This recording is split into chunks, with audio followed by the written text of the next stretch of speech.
So we've reached the point. Well, we've been at this point. Well, I mean, time is just like a blip. For human perception of time is just like a blip in the reality of existence and all that. Well, I could go on a tangent on this one. Also, it'll be in the next video. How weird it is the perception of time changes for people.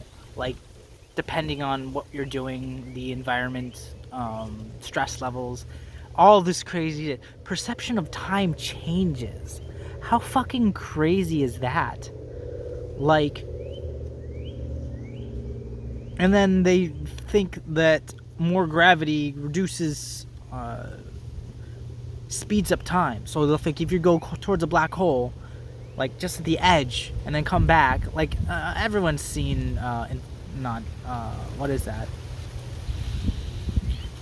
There's so many movies. There's movies talking about this. But you go towards a black hole, the gravity, your perception of time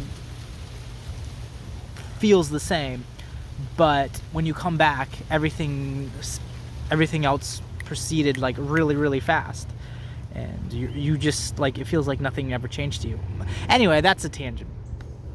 It's gonna be a tangent for another time. We have the ability to feed, house, clothe everyone. We have the ability to do it, and we choose to create and consume useless shit. I'm not saying we should definitely consciously decide to not consume as much shit as we do. Animal products, there's no room for animal products on this planet for humans.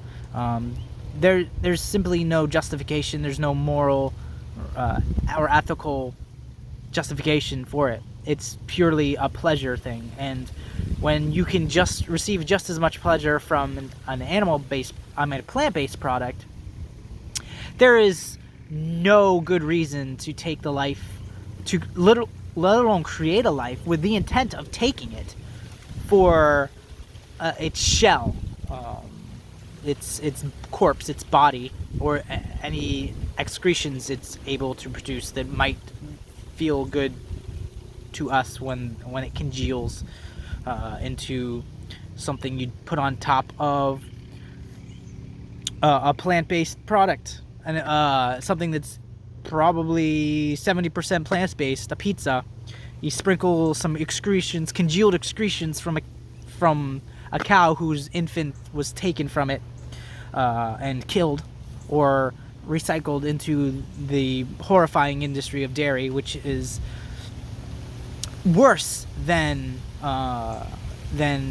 meat production, because at least with meat production, they grow up and they're killed. The females of dairy have their infants repeatedly stolen from them. Those infants are then either murdered or recycled into the industry, and until their bodies are completely spent, where they're just not as profitable anymore. Dairy is absolutely irredeemably evil from any perspective. Like, there is no, and the crazy thing is, we aren't baby cows. You're not a baby cow. You don't need milk.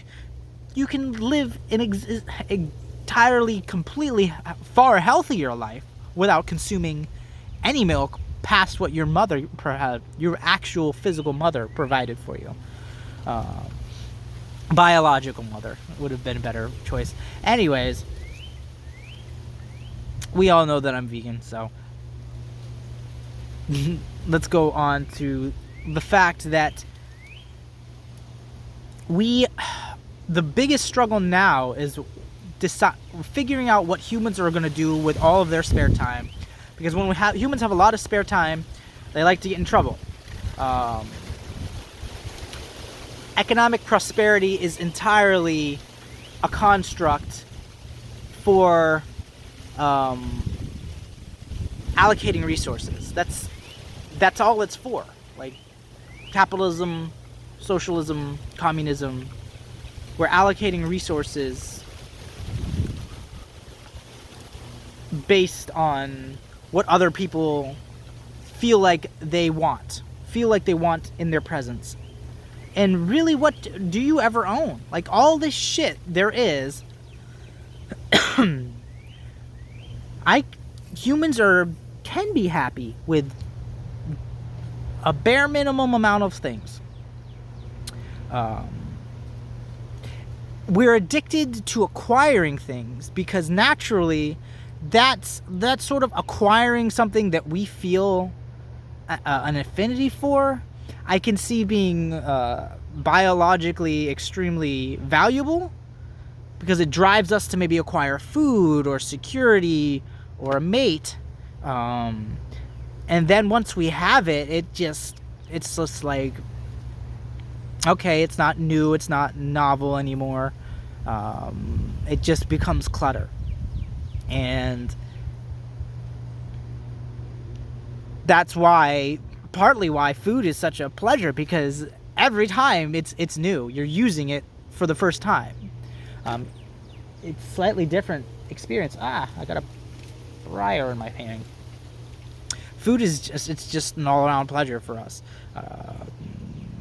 Because like it's a new acquisition, a new using it. But now a cell phone, part of what they have successfully capitalized on is upgrade your phone every year, so you get that rush and that feeling, and that they change it ever so slightly, and you feel like it's something new and different, and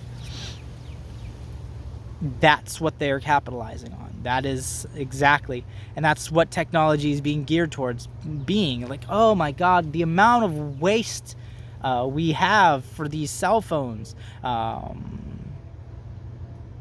Now, it's just unbelievable.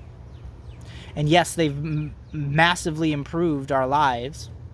They've made things easier. They made services easier to acquire. They've made everything great. But I don't like the aspect of buying a new one every year or every year. That's just unconscionable, to be honest.